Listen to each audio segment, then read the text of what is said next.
është varfni, se harroni, është varfni, fukallak i skajshëm, me nisni nej, me zot, me 10 minuta, mos me thonë edhe me orë, e mos më përmen Allahu, mos më përmen fjalët e Allahut, e mos më përmen pejgamberi alayhi salatu wassalam, edhe mos më përmen kush fjalët e pejgamberit alayhi salatu wassalam.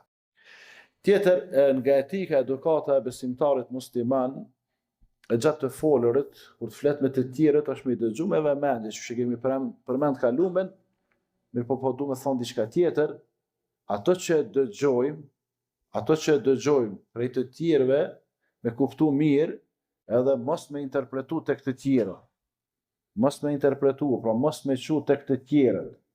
Mos me tregu të tjerë, me rujt atë bisedën. Nuk është absolutisht nga etika e besimtarit musliman, çka dëgjon prej kujt dëgjon me kontrim i tregu të tjerëve.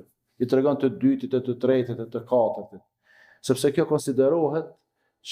konsiderohet si thyrje e emanetit apo mos mbajtja e emanetit.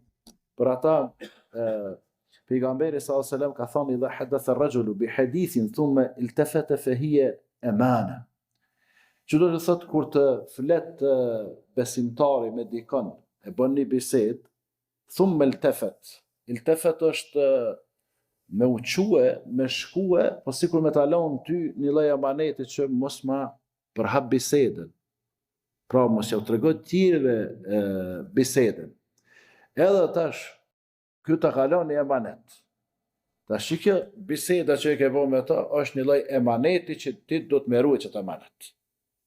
Pra ti çka duhet më ruajt emanetin. Dhe ai që e përhap apo e shpërndan bisedën, kanë thonë dietarët islam, ifshau sirr khianatun.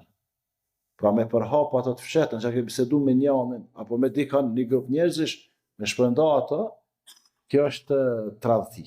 Kjo është me tradhtue runa zot personit që të ka besu ty diçka. Pra është haram me përhap një bisedë, nëse prej asaj bisede njerëzit tjerë preken, apo njerëzit tjerë mërziten, apo ka dëme prej asaj. Kjo është haram, rreptësisht e ndaluar. Ndërsa nëse e përhapon nuk ka gjatë keqe për isajna, kanë thonë dietarët islam, kjo është e urrejtë. Kjo është e urrejtë. Pra dhe nëse nuk e dëmton dikon me atë bisedë, mos e përhap. Mos e përhap. Sepse kjo është prej gjërave të urrejtura. Do të me pas kujdes, është bosi si një zhvillim tash ma i ri që çdo sen njeriu që po e dëgjon, po e transmeton tek të tjerët. Ato fjalë vëllazër nuk kena jetë edhe hadithe. Nëse janë fjalë të Allahut të pejgamberit, barti. Nëse jo atëherë çka përveç nëse është nevoja ose dobia e madhe për me përhap, atëherë në rregull. Amo përndryshe bisedat private, secili e ka atë privatësinë e vet që ja ka lënë Allahu te bareke ve taala.